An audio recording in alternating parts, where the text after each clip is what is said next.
Hallo zusammen. Es gibt eine riesige Anzahl von Berufen auf der Welt. Manche mögen kreative Berufe, während andere gerne mit Zahlen arbeiten. Die Wahl eines Berufs, den man sein ganzes zukünftiges Leben ausüben wird, ist eine der schwierigsten Entscheidungen im Leben eines Menschen. Aber was, wenn du unter den gewöhnlichen und langweiligen Berufen nicht deinen Traumberuf finden konntest? Es gibt schließlich auch Berufe, die jeden Menschen überraschen können. In dieser Zusammenstellung haben wir die Top 10 der ungewöhnlichsten Berufe aus aller Welt gesammelt. Und vielleicht einer von ihnen. Genau das, was du brauchst. Vergesst nicht, diesen Kanal zu abonnieren, Likes zu geben und Kommentare zu hinterlassen. Und vergesst nicht, auf die Glocke zu klicken, damit ihr unsere neuen Videos nicht verpasst. Wir wünschen euch eine pankakeartige Stimmung und los geht's. Schlangenmelker. Schlangenmelken. Warum nicht, wenn man bedenkt, dass man dafür bis zu $60.000 im Jahr verdienen kann? Es mag so erscheinen, als wäre es nicht so schwer, diesen Job zu bekommen. Denn wirklich, wer bei klarem Verstand würde sich schon darauf einlassen, Schlangen zu melken. Das ist jedoch ein Irrtum. Zunächst einmal ist für die Anstellung eine Ausbildung im Bereich Herpetologie oder mindestens Zoologie erforderlich. Zweitens verdient ein Spezialist in diesem Bereich bis zu $60.000 im Jahr. Die Arbeit, wie der Name schon sagt, besteht darin, das Gift aus Schlangen und anderen Reptilien zu extrahieren. Das gewonnene Gift wird dann in pharmakologischen Studien und in der Herstellung von Medikamenten verwendet. Insbesondere kann Schlangengift zur Senkung des Blutdrucks und zur Vorbeugung von Thrombosen eingesetzt werden. Es wird auch angenommen, dass es das Risiko von Schlaganfällen und Herzinfarkten verringert. Kammerherr des Vorsitzenden. Toilettenassistent. Ist das ein prestigeträchtiger Job? Wenn ihr denkt, dass dem nicht so ist, dann irrt ihr euch gewaltig. Denn früher hatte so eine Person großen Einfluss am Hof.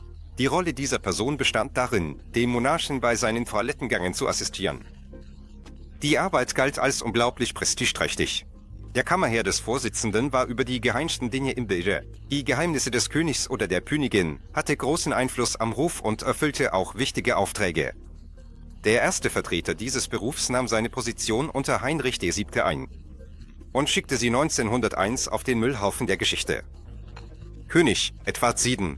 Der Kameramann musste überall die tragbare Toilette für das königliche Wesen tragen, zusammen mit Wasser, Handtüchern und Waschutensilien. Es wird angenommen, dass er auch auf die Ernährung seines Schützlings achtete, damit dieser, Gott bewahre, keine Probleme mit dem Stuhlgang bekam. Gibt es keine lebenden Schreckgestalten? Ihr irrt euch, wenn ihr denkt, dass das so ist. Und zur Bestätigung davon haben wir den Briten Jim Fox, der damit ganz gut verdient. Der Brite namens Jim Fox, der die Universität Bangor abgeschlossen hat, entschied sich, nicht mit dem Wissen, das er dort erlangt hatte, Geld zu verdienen, sondern sich zum lebenden Schreckgespenst umzuqualifizieren. Einen Arbeitgeber für diesen ungewöhnlichen Dienst konnte man in Norfolk finden. Das ist auch Großbritannien. Zu den Aufgaben des Schreckgespensts gehört es, das Landen von Reglünern auf dem 10 Acres großen Rapsfeld zu verhindern. Die Arbeitsuniform von Jim sieht folgendermaßen aus. Leuchtend orange Mantel, Akkordeon und Kuhglocke. Der Mann bekommt etwa $300 pro Woche dafür, dass er in einem Liegestuhl sitzt, gute Bücher liest und bei Bedarf die Vögel vertreibt, die in sein bewachtes Gebiet fliegen. Fox macht seine Arbeit hervorragend. Der Landwirt, der ihn angehört hatte, sagte gegenüber der BBC, in den Jahren zuvor habe er Dutzende Tonnen Ernteeinbußen hinnehmen müssen. Heute habe er jedoch keine Probleme. Vielleicht muss er den Fremden erklären, warum ein bunt gekleideter Mensch mit einem Akkordeon über sein Feld läuft.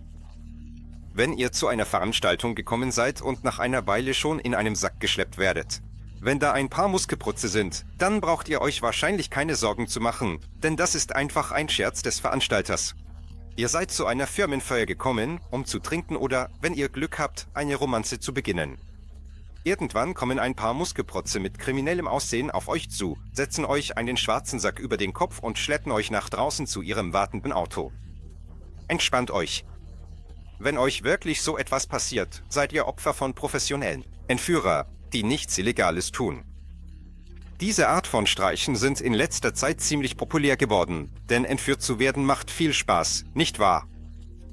Wenn dem Veranstalter der Veranstaltung scheint, dass es langweilig werden könnte, ruft er eine Firma an, die furchterregend aussehende Muskelprotze schickt. Die stehen entweder den Auftraggeber oder seine Gäste. In den überwiegenden meisten Fällen sind alle Anwesenden über das Geschehen informiert. Darüber hinaus bitten die Ausführenden im Voraus darum, zu erzählen, worauf der jeweilige Entführte eingeht. Dadurch wird die ganze Aktion zu einer billigen Farce, aber so sind nun einmal die geltenden Gesetze. Wenn man einen ahnungslosen Menschen entführt, kann dieser durchaus Schadensersatz für immaterielle Schäden verlangen. Ziehen dir Umarmungen.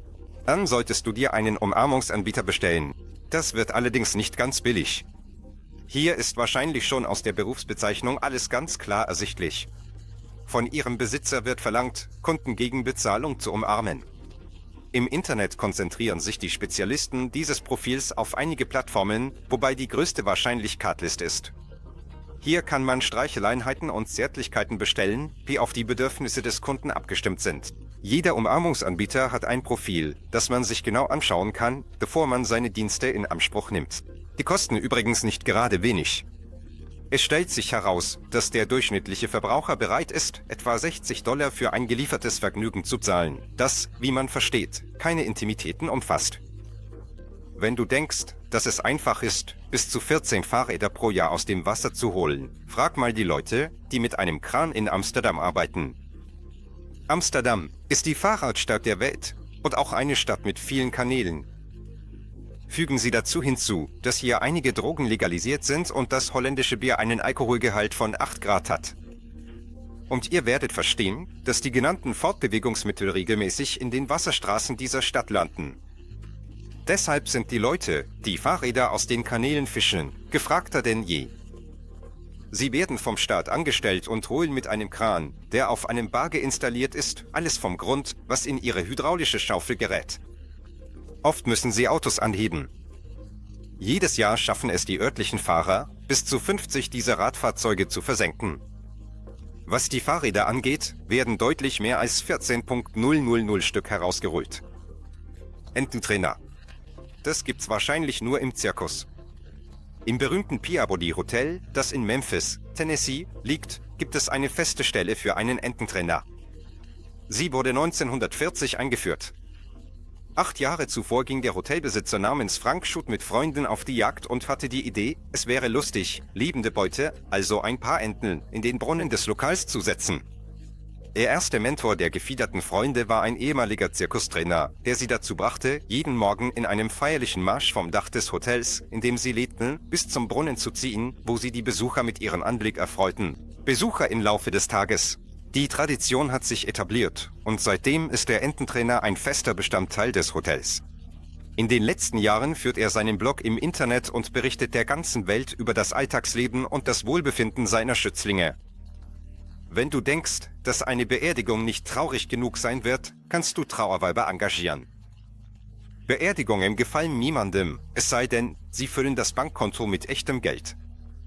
Professionelle Trauernde sind im Wesentlichen Schauspieler, die engagiert werden, um bei Beerdigungen und Trauerfeiern ausdrucksstark zu trauern. Diese Leute schlüpfen in ihre Rolle, indem sie sich über die wichtigsten Details der Biografie des Verstorbenen informieren, damit sie auf die Frage, warum sie so bitterlich weinen, zusammenhängend antworten können, falls jemand aus dem Publikum sie danach fragt. Kunden engagieren Trauernde, wenn sie Angst haben, dass die Zeremonie nicht gut genug aussieht. Traurig. Dieser Service ist zum Beispiel in China sehr gefragt, wo äußere Konventionen bei solchen Veranstaltungen unglaublich wichtig sind. Der Beruf setzt sich allmählich auch im Westen durch. Die Schauspielerin Diane Kruger, bekannt aus Inglourious Basterds und Troja, hat seit ihrem 12. Lebensjahr als Trauarbeit gearbeitet und laut ihren eigenen Aussagen hat sie gerade in diesem Beruf die Leidenschaft für die Schauspielerei entdeckt. Wenn die Lieferung deiner Pizza sich verspätet, musst du dir keine Sorgen machen, denn wahrscheinlich wird sie von einem Unterwasserlieferanten gebracht. Pizzalieferant. Der erste Vertreter dieses Berufs war ein Tauchlehrer aus Florida namens Andy Ball. Er liefert die Pizza in 8 Metern Tiefe und legt sie in einen speziellen Empfangsbereich des Hotels, der Jules Unterwasserhaus genannt wird. Andy ist gezwungen, 20 Kilogramm Gewichte zu verwenden, um die Auftriebskraft des wasserdichten Behälters, in dem die Pizza ist, auszugleichen. Außerdem muss er den Behälter stabil halten, damit das Produkt nicht zerknittert und sein ansprechendes Aussehen verliert. Ein Amerikaner gesteht, dass mehrmals Wasser doch ins Innere gelangt ist. Das Hotel, das nach Jules Verne benannt ist, verlangt von den Gästen etwa $400 pro Nacht, sodass sie sich diesen ungewöhnlichen Lieferservice leisten können. Wie? Scheint also ganz erschwinglich zu sein. Wenn du denkst, dass du für einen Raub ins Gefängnis kommst, liegst du ganz falsch. Jim Stickley überfällt seit 1992 Banken und ist bis heute auf freiem Fuß. Jim Stickley hat 1992 angefangen, Banken zu überfallen und das schon über 1000 Mal gemacht. Das weiß jeder, aber niemand kommt auch nur auf die Idee, diesen Mann ins Gefängnis stecken. Die Sache ist die, dass er tatsächlich das Sicherheitssystem von Finanzinstituten testet. Von dem bevorstehenden Raub weiß nur die obere Führung. Die normalen Bankangestellten haben keine Ahnung, dass er sie überprüft. Am häufigsten greift Stickley auf Betrug zurück. Nachdem er sich als Techniker verkleidet hat, bittet er das Personal, ihn zum Geldlager zu bringen. Er kann sich als Feuerwehrmann, Desinfektor, Klempner oder Elektriker ausgeben. Sobald er drinnen ist, dringt Jim mit Hilfe eines Keylogders in das lokale Computernetzwerk ein und stiehlt die Kreditkartennummern. Das mag erstaunlich erscheinen, aber in 27 Jahren als Räuber wurde er nie enttarnt. Derzeit leitet Jim Stickley die Firma Stickley On Security, die im Bereich der finanziellen Sicherheit tätig ist. Würdest du gerne einen der heutigen Berufe ausprobieren? Vergesst nicht, eure Meinung zu der heutigen Auswahl in den Kommentaren zu teilen und erzählt uns von eurem Traumberuf. Abonniert diesen Kanal, gebt einen Daumen hoch und vergesst nicht, auf die Glocke zu klicken. Danke fürs Zuschauen und bis bald.